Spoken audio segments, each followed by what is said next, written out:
ಇನ್ಯಾರಲ್ಲಿ ತಾಯಿಯ ಬಳಿ ಅಪ್ಪಣೆಯನ್ನು ಪಡೆದುಕೊಂಡು ಯುದ್ಧಕ್ಕೆ ಹೊರಡ್ತೇನೆ. ಮೊದಲೋಳು ಅಂತಃಪುರದತ್ತ ಸಾಕ್ತೇನೆ.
Go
ಅಷ್ಟರಲ್ಲಿಯೇ ನಮ್ಮ ತಂದೆಯವರು ಸೇನಾಧಿಪತ್ಯವನ್ನು ವಹಿಸಿಕೊಂಡಿದ್ದಾರೆ. ಅವರನ್ನು ಬೆಂಬತ್ತಿ ರಣಾಂಗಣಕ್ಕೆ ಹೊರಟು ನಿಂತಿದ್ದೇನೆ. ಸ್ವಾಮಿಯ ಕಾರ್ಯ ಸ್ವಕಾರ್ಯ ಎಂದು ತಿಳಿದವನು ನಾನು. ಸ್ವಾಮಿಗೆ ಜಯವನ್ನು ತಂದುಕೊಡುವುದಕ್ಕಾಗಿ ರಣಾಂಗಣಕ್ಕೆ ಹೊರಟು ನಿಂತಿದ್ದೇನೆ. ಆ ಪಾಂಡವರನ್ನು ಕೊಚ್ಚಿ ಕಳೆಯುತ್ತೇನಂತೆ. ಕೊಡಿಯಪ್ಪ.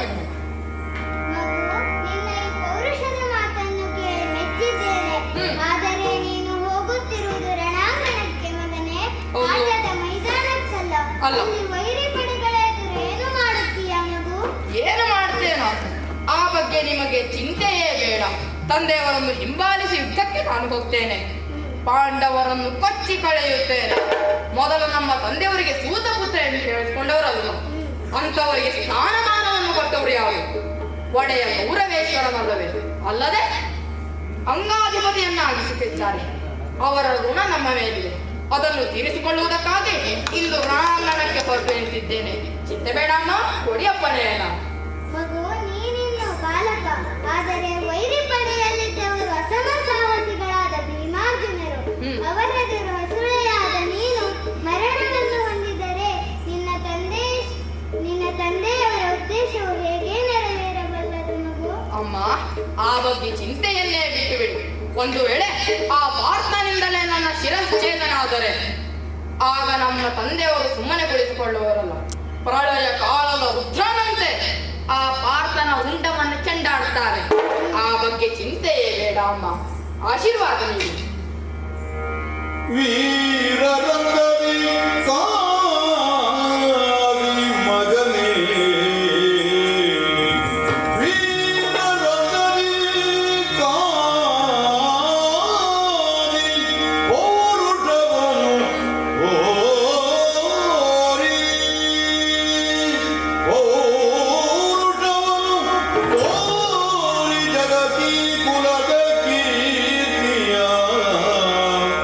ಜಗಕೀ ಕುಲದ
ಒಮ್ಮೆ ರಣಾಂಗಣವನ್ನೊಮ್ಮೆ ಅವಲೋಕಿಸಿ ನೋಡಿದರೆ ಇದ್ದ ಮೂರರಿಗೂ ಮನದಿಯೋ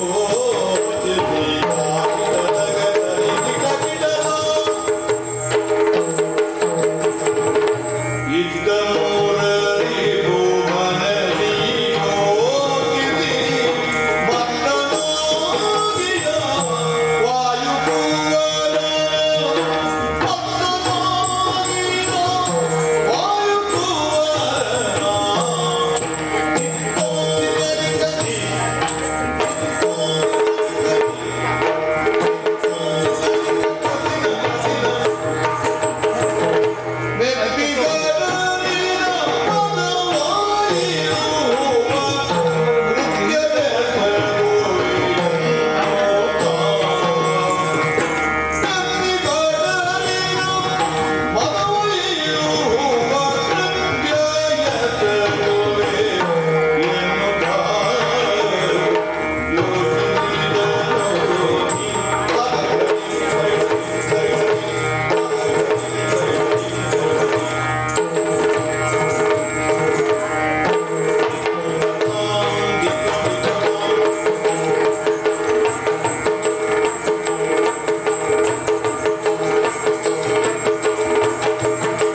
ರಣಾಂಗಣವನ್ನೊಮ್ಮೆ ಅವಲೋಕಿಸಿ ನೋಡಿದರೆ ಎಲ್ಲವೂ ಹೆಣಗಳ ರಾಶಿಯೇ ಬಿದ್ದಿದೆ.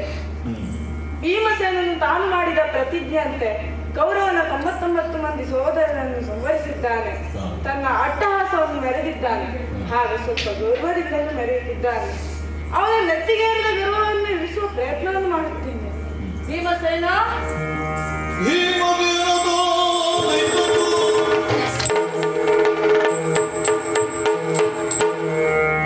ಭೀಮಸೇನ, ಕೃಷ್ಣ, ಅದೋ ನೋಡು, ಆ ಬಾಲಕನೊಬ್ಬ ಹಿಂದೆ ಬರುತ್ತಿರುವ ಸೈನಿಕರನ್ನು ವೀರಾವೇಶದಿಂದ ಎದುರಿಸುತ್ತಿದ್ದಾನೆ. ಆ ಪರಿಯನ್ನು ಒಮ್ಮೆ ನೋಡಿ. ನೋಡುತ್ತಿದ್ದೇನೆ. ಭೀಮ, ನೀನು ಇಲ್ಲೇ ಸುಮ್ಮನೆ ವೇಳೆ ನಡೆಯುವಂತಿಲ್ಲ. ವಾಯು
ಕೃಷ್ಣ ಮುರಮಥನಿಗೆ ಕರಡದ ತರುಬಲು ಪುರವೀರನಗೆ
ಕೃಷ್ಣ ಭೀಮಸೇನ ಇಲ್ಲಿಯವರೆಗಿನ ಯುದ್ಧವನ್ನು ನೀನು ಅವಲೋಕಿಸಿಯೇ ಬಂದಿದ್ದೇನೆ. ಶತ್ರು ಸೇನೆಯನ್ನು ನಾನು ಘಾತಿಗೊಳಿಸಿದ್ದನ್ನು ನೀನು ನೋಡಿದ್ದೇನೆ. ಕೌರವನ 99 ಮಂದಿ ಸೋದರರನ್ನು ಸಂಹರಿಸಿ ದುರಾನೀರನೆಂದಿರಿಸಿಕೊಂಡವನು ನಾನು. ಓಹೋ. ಮುರಮಥನನ್ನು ಕೇಳು. ಈ ಚಿಕ್ಕ ಬಾಲಕನನ್ನು ಎದುರಿಸಲು ದುರಾನೀರನೆಂದಿರಿಸಿಕೊಂಡಿರುವ ನಾನು ಬೇಕೆ? ನೀನೇ ಬೇಕು. ಕಿರುತೃಣವೊಂದನ್ನು ನುಡಿಯಲು ಕೊಡಲಿ ಬೇಕೆ? ಕೃಷ್ಣ ಇದೋ ಹೊರಟಿದ್ದೇನೆ. ಆ ಬಾಲಕ ಹೇಗೆ ಘಾತಿಗೊಳಿಸುತ್ತೇನೆ? ಭೀಮಸೇನ, ಆ ಬಾಲಕನನ್ನು ಘಾಸಿಗೊಳಿಸುವುದು ಬೇಡ, ಕೇವಲ ಬಂಧಿಸಿತ. ಹಾಗೆ ಆಗಲಿ. ಭೀಮಸೇನ,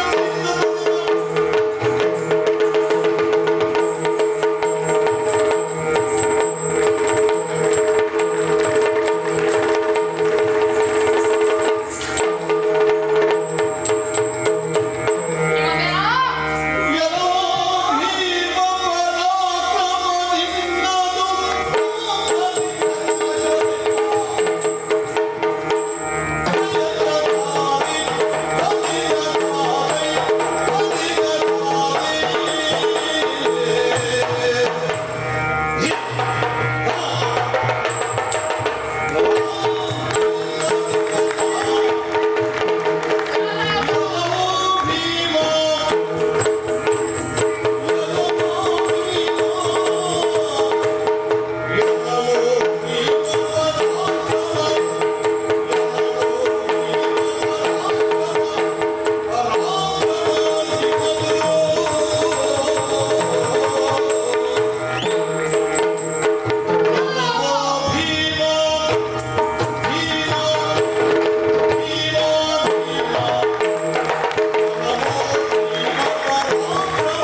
ವರ್ತಿಸುವುದೇ ನಿನ್ನ ಪರಾಕ್ರಮ ಎಂದು ತಿಳಿಬೇಡ. ಹೌದು. ಆದರೆ ಈ ನಿನ್ನ ಗರ್ಜನೆಗೆಲ್ಲ ಬೆದರುವವನು ನಾನಲ್ಲ. ಓಹೋ. ಬನ್ನವ ಕರ್ಣಸುತ ವೃಷಸೇನ. ಓ, ಅಲ್ಲದೆ ನಿನ್ನ ಪೌರುಷವನ್ನು ನಾನು ಕಂಡಿದ್ದೇನೆ. ಹಾ. ನಿಮಗೂ ನಮ್ಮವರಿಗೂ ಅಜ್ಜನಾದಂತಹ ಭೀಷ್ಮಾಚಾರ್ಯರು ಹಾ. 10 ದಿನಗಳ ಕಾಲ ಸೇನಾಧಿಪತ್ಯವನ್ನು ವಹಿಸಿಕೊಂಡಿದ್ದರು. ಹಾಗೆ ದಿನಕ್ಕೊಂದು 10,000 ಜನರ ಕೊಲ್ತೇನೆ ಎಂದು ಹೇಳಿದಾಗೆ ಮಾಡಿದ್ದಾರೆ. ಹಾ. ಅಂತವರಲ್ಲಿ ಮಧ್ಯರಾತ್ರಿ ಬಿಡಾರಕ್ಕೆ ಹೋಗಿ ಶಸ್ತ್ರ ಸನ್ಯಾಸವನ್ನು ಮಾಡುವುದು ಕೇಳ್ಕೊಂಡು ಬಂದಿರಲ್ಲ, ಆಗಲೂ ನಿಮ್ಮ ಪೌರುಷವನ್ನು ಕಂಡಿದ್ದೇನೆ. ಇನ್ನು ನಿಮ್ಮವರಿಗೂ ನಮ್ಮವರಿಗೂ ಗುರುಗಳಾದಂತಹ ದ್ರೋಣಾಚಾರ್ಯರು ಹಾ. ಗುರು ಎಂಬ ಭೇದ ಭಾವವಿಲ್ಲದೆ ಗುರುಗಳು ಕಲಿಸಿದವರು ಎಂದು ನೋಡದೆ ಅವರ ಮಗನಾದಂತಹ ಅಶ್ವತ್ಥಾಮ ಹತ ಎಂದು ಸುಳ್ಳು ವಾರ್ತೆಯನ್ನ ಸತ್ಯವನ್ನಾಗಿ ಹೇಳಿ ಅವರನ್ನು ಕೊಂದಿರಲ್ಲ, ಆಗಲೂ ನಿಮ್ಮ ಪೌರುಷವನ್ನು ಕಂಡಿದ್ದೇನೆ. ಎಲ್ಲ ಹಳೆ ಕತೆ. ಹಳೆ ಕತೆ ಆದರೂ ಕಥೆನೇ ಅಲ್ಲದೆ ನಿನ್ನೆಯ ದಿನ ನಮ್ಮ ಒಡೆಯನಾದಂತಹ ಕೌರವೇಶ್ವರನ ತಮ್ಮನಾದಂತಹ ದುಶ್ಯಾಸನನು ಕೆಳಕ್ಕೆ ನೆಲಕ್ಕೆ ಕೆಡಹಿ ಪುರವನ್ನ ಬಗೆದಿಯಲ್ಲ, ಘಟಘಟನೆ ರಕ್ತವನ್ನೆಲ್ಲ ಕುಡಿದಿಯಲ್ಲ, ನಿನ್ನೆ ಹಾದ ಇವತ್ತಾಗುವುದಿಲ್ಲ. ಯಾಕೆ? ಬನ್ನವ ಕರ್ಣಜಾತ ವೃಷಸೇನ ಬಂದವರಿದ್ದೇನೆ. ನಿನ್ನ ಈ ಪೌರುಷ ಏನಿದ್ದರೂ ಹಳೆ ಹಾಲರಲ್ಲಿ ಇಟ್ಕೊಳ್ಳ. ಆ ಭೂಮಿ ತೂಕದ ಗದೆಯನ್ನು ಹಿಡಿದುಕೊಂಡು ಬಂದಿದ್ದೆ. ಅದ್ರ ಜೊತೆಗೆ ನಿನ್ನ ಆ ಭಾರವನ್ನು ಅದ್ರ ಮೇಲೆ ಹಾಕ್ತಾ ಇದ್ದೆ. ಅದರಿಂದ ಭೂಮಿಗೆ ಬಹಳ ಭಾರವಾಗ್ತದೆ. ಕೆಳಗಿಡು, ಹಿಡಿ ನಮ್ಮನ್ನು. ಸೊಸೇನಾ. ಎಲ್ಲವೋ ಕರ್ಣ ಕುಮಾರನೆ ನಿನ್ನನು ತಿಳಿದರೆ ಗೆಲ್ಲುವೆನು.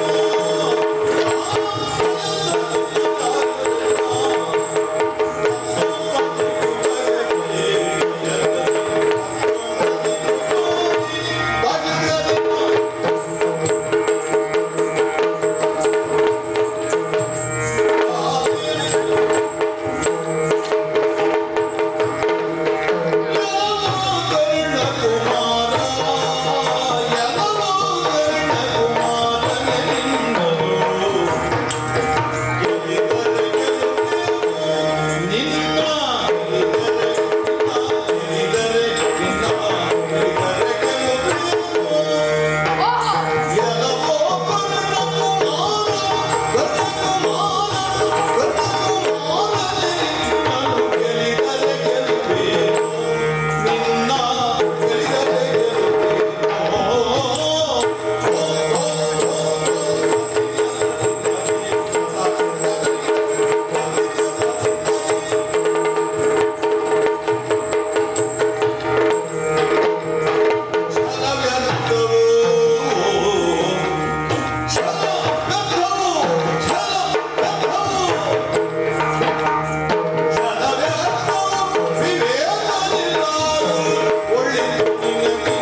ಹೌದವಲ್ಲ. ಯಶಸ್ಸೇನ ಏನು? ನಾನು ನಿನ್ನ ಮೇಲೆ ಗದಪ್ರಹಾರ ಮಾಡಿಲ್ಲ. ಆಹಾ, ಯಾಕೋ? ಯಾಕೆ ಗುಬ್ಬಿಯ ಮೇಲೆ ಬ್ರಹ್ಮಾಸ್ತ್ರವನ್ನು ಇಟ್ಟಾದಿತ್ತು. ನನ್ನನ್ನು ನೀನು ಉಪ್ಪಿ ಹೇಳುವುದಾ? ಹೌದು ಯಶಸ್ಸೇನ, ಭೀಮಸೇನ, ನೀನು ನನ್ನೆದುರಿಗೆ ಯುದ್ಧ ಮಾಡುವ ಮೊದಲು ಹಾ, ನನ್ನೆದುರಿಗೆ ನಿಲ್ಲುವ ಸಾಮರ್ಥ್ಯ ನಿನ್ನಲ್ಲಿದೆಯೋ ಇಲ್ಲೋ ಎಂದು ಪರೀಕ್ಷಿಸಿಕೋ. ನೋಡಿಕೊಂಡೇ ಬಂದಿದ್ದೇನೆ. ನೀನು ಆದರೆ ನಿನ್ನಲ್ಲಿ ವಿವೇಕದ ಮಾತನ್ನು ಹೇಳ್ತೇನೆ ಕೇಳು. ಏನು? ನಿನ್ನೆದುರಿಗೆ ನಾನು ಗೆದ್ದರೂ ಅದು ಗೆಲುವು ಎನಿಸಿಕೊಳ್ಳಲ್ಲ, ಓಹೋ, ಸೋತರೂ ಸೋಲಲ್ಲ. ನಿನ್ನಂತವನು ನನಗೆ ಯಾವ ಲೆಕ್ಕಕ್ಕೂ ಇಲ್ಲ. ನನ್ನನ್ನು ಸಣ್ಣವನು ಹೇಳುವುದ ನೀನು?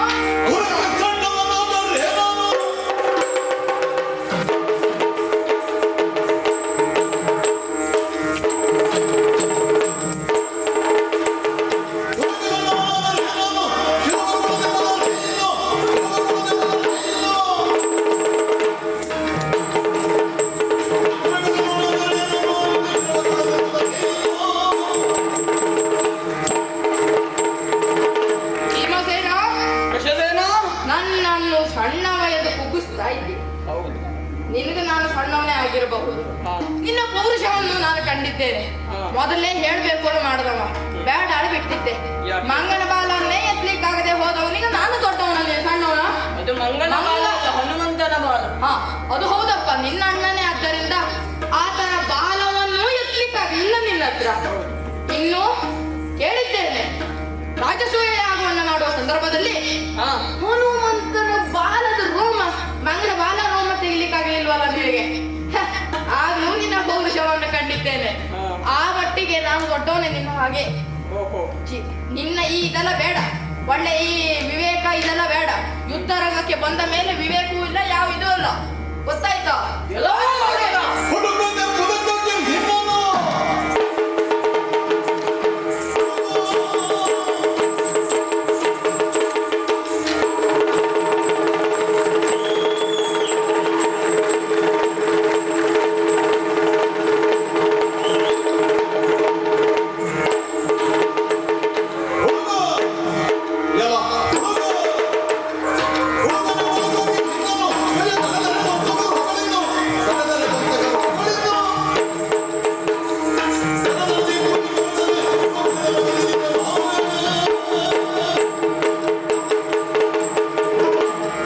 ಎಲ್ಲವೂ ಹುಡುಗ. ಆ, ಪಾಪ ಸಣ್ಣವನು ಎಂಬ ಕಾರಣಕ್ಕಾಗಿ ಬಿಟ್ಟರೆ ಹ್ಮ್. ಇಷ್ಟೊಂದು ಗರ್ವವೇ ನಿನಗೆ? ಆಹಾ, ಬರು ಅಂತ ಹೇಳ್ತೀಯ? ಹಾ, ಹೇಳ. ಎದುರಾಗಿ ಇರಕ್ಕೆ ನನ್ನ ಗದಪ್ರಹಾರ.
ಹುಡ್ದಲ್ಲ ಬಂದ ಎಂತ ಹೇಳ್ದ? ಸಣ್ಣವ ಸಣ್ಣವ, ಗೆದ್ರು ಗೆಲ್ಲುವಲ್ಲ, ಸೋತ್ರು ಸೋಲಲ್ಲ ಹೇಳ್ದ. ಬೆಟ್ಟಿಂದ ಹೋಗಿ ಮಲಗಿದ್ದಾನೆ. ಇವು ಹೋದ ಶತಕದ ತ್ರಾಣಿ ಅಂತೆ, 100 ಆನೆಗಳು ಉಳ್ಳವ. 5 ನಿಮಿಷಕ್ಕೂ ನಿಲ್ಲಲಿಲ್ಲ ಇವನಿಗೆ. ಇವು ಹೋದ, ಇನ್ನು ಮತ್ತೊಬ್ಬ ಬರ್ತಾನೆ, ಅವನ ನಿರೀಕ್ಷೆಯಲ್ಲಿರ್ತೇನೆ.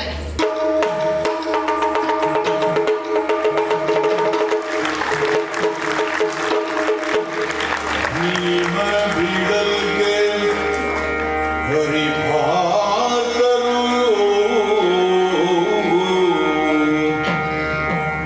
ಕಾತರಿರಿ ಕಲಿರೀವ ಜತ್ರನ ಹಾಕುಲರಿ ಮಲಗಿರಲು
ಎಂದು ಕರೆಯುತ್ತಾರೆ.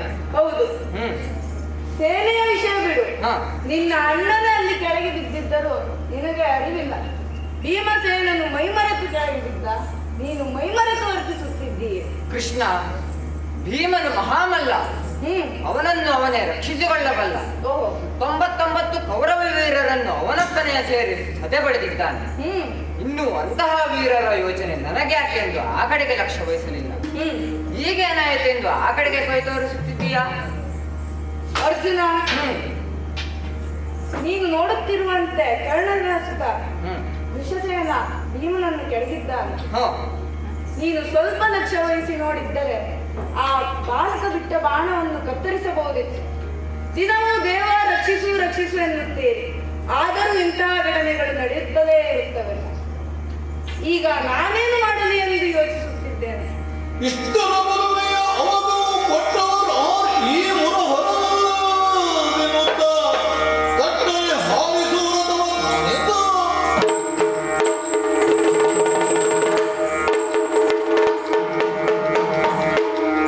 ಈ ಹುಡುಗನಿಗೆ ಇಷ್ಟೊಂದು ಶಕ್ತಿ ಎಲ್ಲಿಂದ ಬಂತು ಎಂದು ನಾನು ಆಲೋಚಿಸುತ್ತಿದ್ದೇನೆ. ಕೃಷ್ಣನಾದರೋ ಭೀಮ ಬಿದ್ದ ಸಂಗತಿಯನ್ನು ಕೊಡ್ಡಿಯನ್ನು ಗುಡ್ಡ ಮಾಡಿದಂತೆ ವಿವರಿಸುತ್ತಿದ್ದಾನೆ. ಭೀಮನಾದರೋ ತನಗೆ ರುದ್ರಶಕ್ತಿ ಬಂದಿದೆ ಎಂದು ಬಹಳ ಮೆರೆದಾಡುತ್ತಿದ್ದ. ಆದರೆ ಹೀಗೆ ಬಿದ್ದಿದ್ದಾನೆಂದು ಯಾರೂ ಅಂದಾಜಿಸಿರಲಿಲ್ಲ. ಆ ಹುಡುಗನನ್ನು ವಿಚಾರಿಸುವೆಂಬುದಾಗಿ ಸೂಚನೆ ಕೊಟ್ಟಿದ್ದಾನೆ. ಒಂದೂ ಅರ್ಥವಾಗುತ್ತಿಲ್ಲ.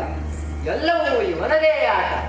ಅವನು ಸೂತ್ರಧಾರಿ, ನಾವು ಪಾತ್ರಧಾರಿಗಳು. ಇರಲಿ, ಕೃಷ್ಣ ಹೇಳಿದಂತೆ ಆ ಹುಡುಗನನ್ನು ವಿಚಾರಿಸಿ ನೋಡುತ್ತೇನೆ. ಕೃಷ್ಣ, ಇನ್ನು ತಡ ಮಾಡುವುದು ಬೇಡ. ರಥವನ್ನು ರಸಸೇನನ ರಥದೇವತೆ ನಿಲ್ಲಿಸು. ಹಾಗೆ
ಕೌಶಲವಿದೆ. ಆದರೆ ನೀನಿನ್ನು ಈ ರಣಾಂಗಣಕ್ಕೆ ಹೊಸಳು. ಓಹೋ, ಏಕೆ ಗೊತ್ತಾ? ಯಾಕೆ? ರಣಾಂಗಣದಲ್ಲಿ ಶೌರ್ಯ ಹೊಂದಿದ್ದರೆ ಸಾಲದು, ಅದರಲ್ಲಿ ಅನುಭವವು ಪರಿಣಿತಿಯನ್ನು ಹೊಂದಿರಬೇಕು. ಹೌದು, ನೀನು ಗುರುಗಳ ಹತ್ತಿರ ಶಸ್ತ್ರಾಭ್ಯಾಸ ಮಾಡಿರಬಹುದು, ಮಾಡಿದ್ದೇನೆ. ಆದರೆ ಅದರಲ್ಲಿ ಪರಿಣಿತಿ ಹೊಂದಲು ಇನ್ನು ಹಲವು ವರ್ಷಗಳು ಬೇಕು. ನಿನ್ನನ್ನು ಸಣ್ಣವನು ಎಂದಿದ್ದಕ್ಕೆ ನಿನಗೆ ಗರ್ವ ಬಂತೆಂದು ಕಾಣುತ್ತಿದ್ದೆ. ಏನು? ನಾನು ಸಣ್ಣವನ?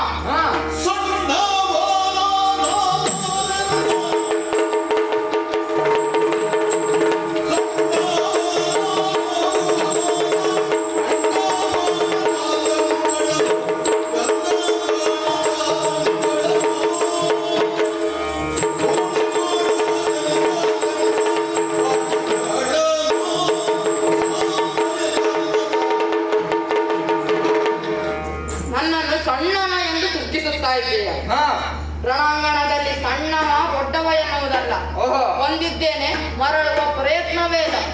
ಮುಂದಾಗುವುದಕ್ಕೆ ಬಿಟ್ಟು ಬಿಟ್ಟು ಬಿಟ್ಟು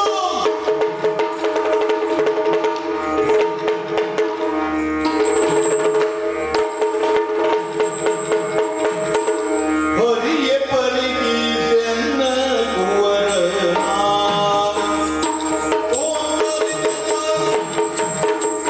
ಹರಿಯೇ ಪರಿಗೀತೆನ್ನ ಕುವರನ ಹರಿಯೇ ಪರಿಗೀತೆನ್ನ ಕುವರನ ಪೂರ್ವತುವಟ ವರನ ಕಟ್ಟಲಿತ ಮೂರನ ಪೂರ್ವತುವಟ ವರನ ಕಟ್ಟಲಿತ ಮೂರನ ಗುರನಿ ಗುರುನದಿ ಕರುಗಳ ಪರಿಕಮಾನ ಗೀತಾಯನ ಕರಕಮಾನ ಬಗೆಯ ಹರಿವೆಯ ಮುಖ ಅವನೊಳೆಂದು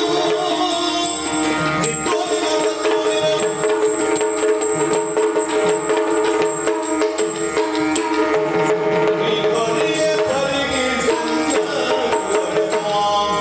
ಶ್ರೀ ಹರಿಯ ಪರಿಗಿಸನ್ನ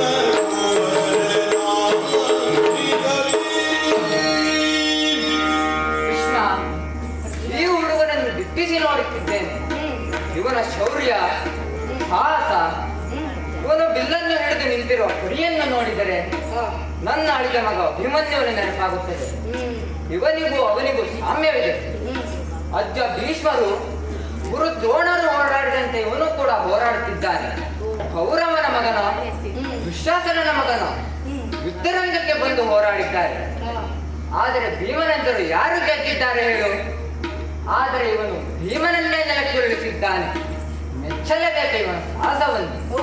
ಗುಣಕ್ಕೆ ಮತ್ಸರವಿಲ್ಲ. ಹಾಗಾಗಿ ಅವನನ್ನು ಹೊಗಳಿದ್ದೇನೆ. ಸ್ವಲ್ಪ ಇವನನ್ನು ಮಾತನಾಡಿಸುತ್ತೇನೆ. ಪ್ರಶಸೇನ, ಸಾಕು ಸಾಕು ನಿನ್ನ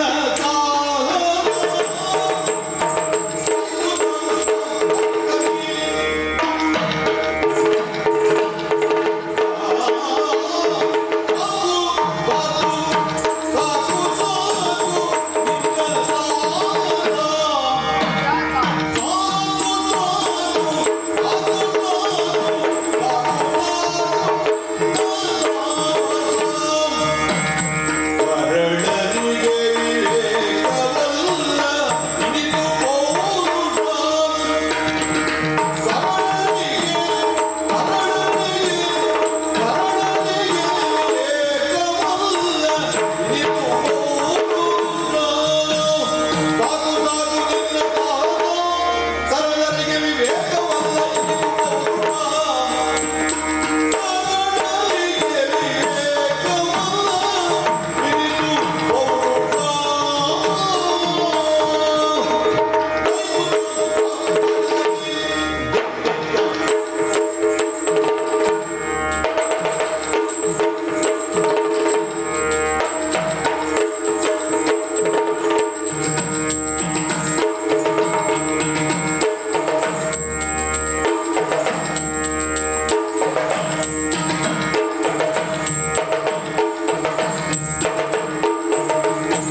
ನಿನ್ನ ಅಪ್ಪನ ಪೌರುಷನ್ನು ನಾನು ನೋಡಿದ್ದೇನೆ.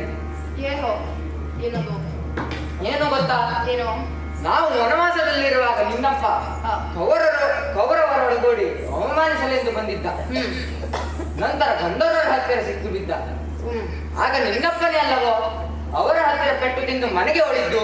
ಹ್ಮ್ ಅದು ಬಿಡು, ಅದರ ಮೇಲೆ ನನ್ನನ್ನು ಕೊಲ್ಲುತ್ತೇನೆಂದು ಹೇಳಿಕೆ. ಆ ಅಬ್ಬಬ್ಬ, ನೋಡಬೇಕಿತ್ತು ಅದನ್ನು ನೀನು. ಇನ್ನು ಕುರುಕ್ಷೇತ್ರ ಇದ್ದು ಮುಗಿಲಿಲ್ಲ, ಅಲ್ಲಿ ಅದ್ರ ಒಳಗಾದ್ರೂ ಗೊತ್ತಾನೆ ನಿನ್ನ. ಅದೆಲ್ಲ ದೂರದ ಮಾತು. ಆಹಾ ಮತ್ತೊಂದು ಅವಕಾಶ ಇತ್ತು ನಿನ್ನಪ್ಪನಿಗೆ. ಏನು ಯಾವ್ದು ಗೊತ್ತುಂಟು? ಯಾವುದು? ಗೋಗ್ರಹಣದ ಸಮಯದಲ್ಲಿ. ಹಾ ಆಗ ನಾನೊಬ್ಬನೇ ಅಲ್ಲವ ಇಡೀ ಕೌರವ ವೀರರನ್ನು ಬೀಳಿಸಿದ್ದು, ಹ್ಮ್ ಹ್ಮ್ ಅವರನ್ನು ಎಚ್ಚರ ತಪ್ಪಿಸಿದ್ದೆ ಕೂಡ. ಹಾ ಆದರೆ ಅವರನ್ನು ಕೊಲ್ಲಲಿಲ್ಲ. ಯಾಕೆ ಹೇಳು? ಯಾಕೆ? ನಾನು ನಿನ್ನಪ್ಪನಂತೆ ರಣಹೇಡಿ ಅಲ್ಲ, ಎದುರು ನಿಂತು ಯುದ್ಧ ಮಾಡೋವನು. ನಿನ್ನಪ್ಪನಂತೆ ಅಭಿಮನ್ಯುವನ್ನು ಹಿಂದಿನಿಂದ ಹೋಗಿ ಕೊಲ್ಲುವನು ನಾನು. ಅಪ್ಪನ ಸುದ್ದಿ ಬೇಡ, ನಾನು ಸುದ್ದಿ ತೆಗೆ. ಯುದ್ಧಕ್ಕೆ ಬಂದವ ನಾನು. ಯುದ್ಧಕ್ಕೆ ಬಂದವ ನೀನಾದ್ರುವ ಹಾ. ನಿನ್ನ ಅಪ್ಪನ ಅರ್ಥಾಂಶ ನಿನ್ನ ಹತ್ರ ಇರ್ತದೆ ಅಲ್ವಾ? ಆಹಾ ಮಗು, ಮತ್ತೊಂದು ಹೇಳ್ತೇನೆ ಕೇಳು. ಏನು? ನೊಣಗಳು ಸಿಹಿಯನ್ನು ಮುಚ್ಚುತ್ತವೆ. ಯಾಕೆ ಹೇಳು? ಯಾಕೆ? ಅದು ಅವುಗಳ ಆಹಾರ. ಹೌದು. ಅದೇ ನೊಣಗಳು ವಿಷದ ಪಾತ್ರೆಯನ್ನು ಹೊಕ್ಕುವಂತಾದ್ರೆ ಅವು ಬದುಕಲು ಸಾಧ್ಯವೇ? ಹಾ ಹಾಗಾಯಿತು ನಿನ್ನ ಸ್ಥಿತಿ. ರಣಾಂಗಣಕ್ಕೆ ಬಂದಿದ್ದೇವೆ. ಇಲ್ಲಿಂದ ಹೊರಗೆ ಹೋಗುವುದು ಯಾರು ಎನ್ನುವುದು ನಂತರ ನೋಡೋಣ. ಅದಕ್ಕೆ ಹೇಳಿದ್ದು ನಾನು ಶಿಶುವಿಗಾಟವನ್ನು ಕೈಯಲಾರೆಂದು ಹೇಳಿದ್ದೇನೆ. ಅದಕ್ಕೆ ಮನೆಗೆ ನಡಿ. ಏನು? ಗರುಡ ಬಹುತೆ ಉಳ್ಳತ್ತು ಪಟ್ಟನು. ಗರುಡ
ಹಾ ಸಣ್ಣವ ಎನ್ನುವುದು ಈ ರಂಗದಲ್ಲೇ ಇರುವುದಿಲ್ಲ. ಹಾ ಗೊತ್ತಾಯ್ತಾ?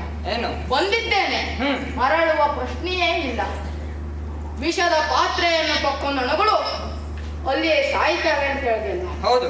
ಇಲ್ಲಿಂದ ಹೊರಗೆ ಯಾರ್ಯಾರು ಹೋಗ್ತಾರೆ ಅಂತ ನೋಡೋಣ. ಆ ಸುರರು ಮೆಚ್ಚುವಂತೆ ನಾನು ಯುದ್ಧವನ್ನು ಮಾಡುತ್ತೇನೆ. ಹಿಡಿದವನ್ನ ಯುದ್ಧಕ್ಕೆ. ಬ್ರಾಹ್ಮಣ ಹತ್ಯೆ ಪಾಪದಲ್ಲಿ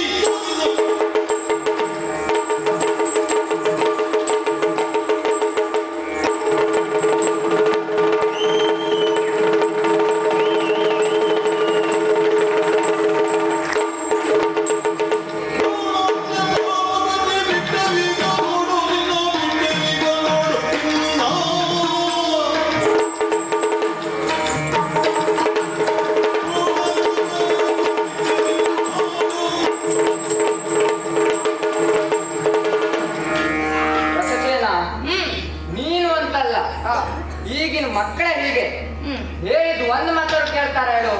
ನಿನ್ನ ಮಾತನಿಗೆ ನಾನು ನಿಂತ್ಕೊಂಡು ಕೇಳಿಲ್ವ? ಹೇಳಿದ್ದೆ ಅದಲ್ಲ, ನಾ ಹೇಳ್ದಂತೆ ಮಾಡ್ತಿದ್ಯಾಳು. ಹಾ. ಯುದ್ಧದಿಂದ ನಡೆ ಹೇಳುತ್ತಿದ್ದೇನೆ, ಮತ್ತಿಲ್ಲ ಇದೆಯಾ? ಅದೇ ನಿನಗೆ ಹೇಳಿಲ್ವ ನಾನು ಯುದ್ಧಕ್ಕೆ ಬಂದ ಮೇಲೆ ಹೋಗುವನೇ ಅಲ್ಲ. ನಾನು ಬರುವ ಮೊದಲೇ ವಿಚಾರವನ್ನು ಮಾಡಿಕೊಂಡು ಬಂದಿದ್ದೇನೆ. ರಂಗದ ನೀತಿ ರೀತಿಗಳನ್ನು ಅರಿತುಕೊಂಡೇ ಬಂದವನಿದ್ದೇನೆ. ಓಹೋ. ಒಬ್ಬಾತ ಹಾವಿನ ಹೆಡೆಯನ್ನು ತುಳಿತಾನೆ ಅಂತಾದ್ರೆ ಆತನ ಕೈಯಲ್ಲಿ ಗರುಡ ರೇಖೆ ಇದೆ ಎಂದರ್ಥ. ಹಾ. ಹಾಗೆ ನಾನು ರಣಾಂಗಣಕ್ಕೆ ಬಂದಿದ್ದೇನೆ ಅಂತಾದರೆ ರೀತಿ ನೀತಿಗಳನ್ನು ಅರಿತುಕೊಂಡೇ ಬಂದವನಿದ್ದೇನೆ. ಹೋಗುವ ಪ್ರಶ್ನೆಯೇ ಇಲ್ಲ. ಜಾಣತನದ ಮಾತು ನಿನ್ನ ರಾಣಿಯರ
ನಿನ್ನ ರಾಣಿಯರಲ್ಲಿಟ್ಟುಕೋ. ದ್ರೌಪದಿ ಸುಭದ್ರೆಗಳಲ್ಲಿ ಕರೆದುಕೊಂಡು ಈ ರೀತಿ ಚಂದದ ಮಾತುಗಳನ್ನಾಡು. ರಣಾಂಗಣದಲ್ಲಿ ಬೇಡ ಈ ರೀತಿ ತಂತ್ರೆ ಮಾತು.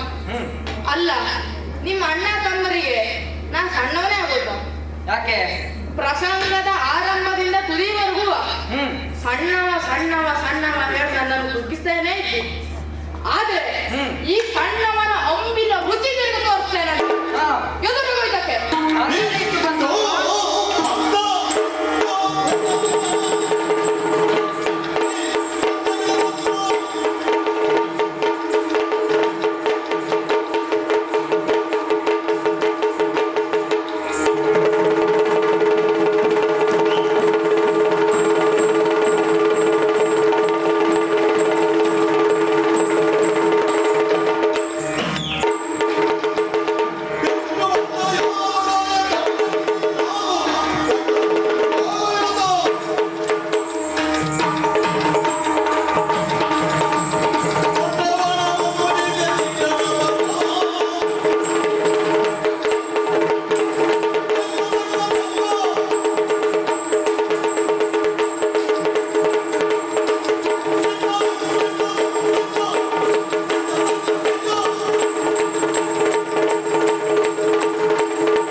ಹಾ ವೀರರೆಲ್ಲ ಮರಣವನ್ನು ಹೊಂದು ಈಗ ಬಾಲಕರು ಧಾವಿಸಿ ಬರುತ್ತಿದ್ದಾರೆ. ಹೌದು.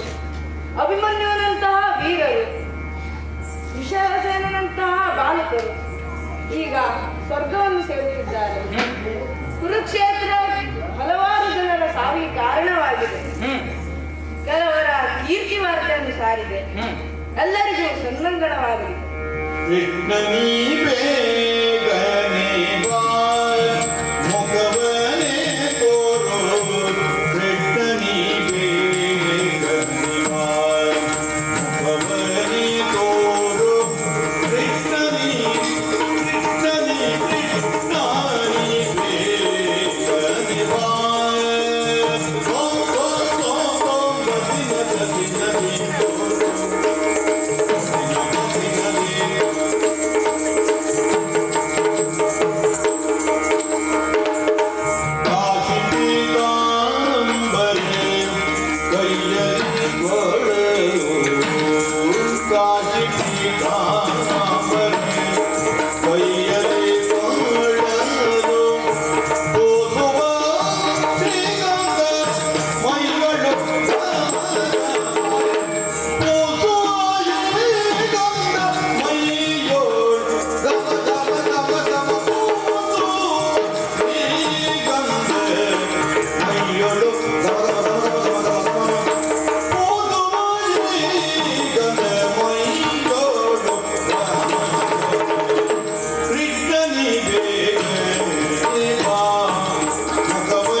ಎಲ್ರಿಗೂ ನಮಸ್ಕಾರ.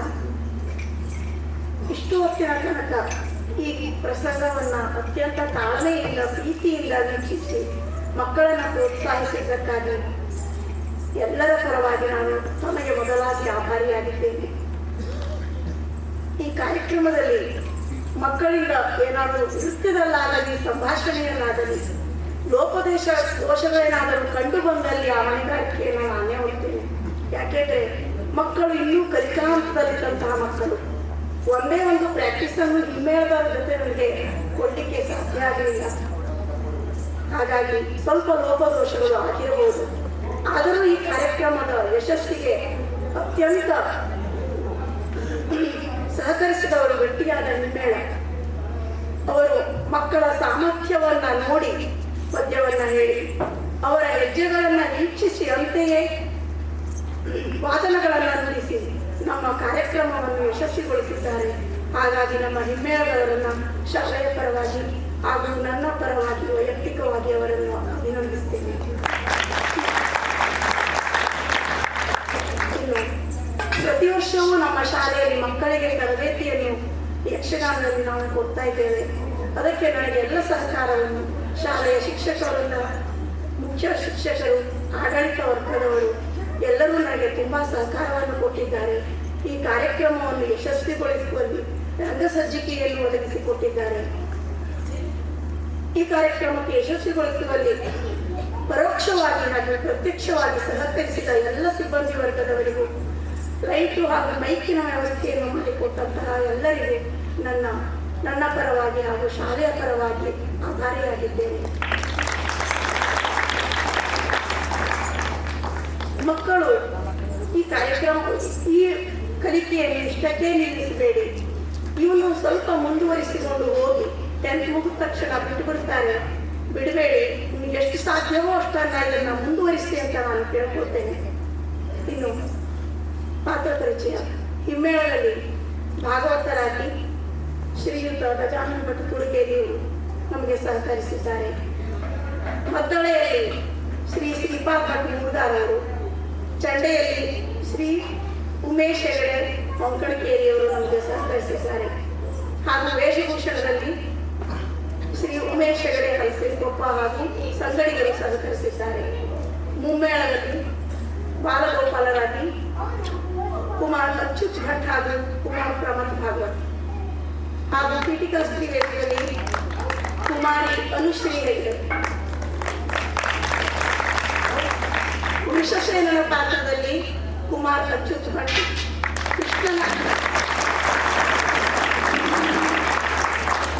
ಕೃಷ್ಣನ ಪಾತ್ರದಲ್ಲಿ ಕುಮಾರ್ ಪ್ರಮಥ್ ಭಾಗವತ್. ಅರ್ಜುನನ ಪಾತ್ರದಲ್ಲಿ ಕುಮಾರ್ ಗಗನ್ ರಾವ್.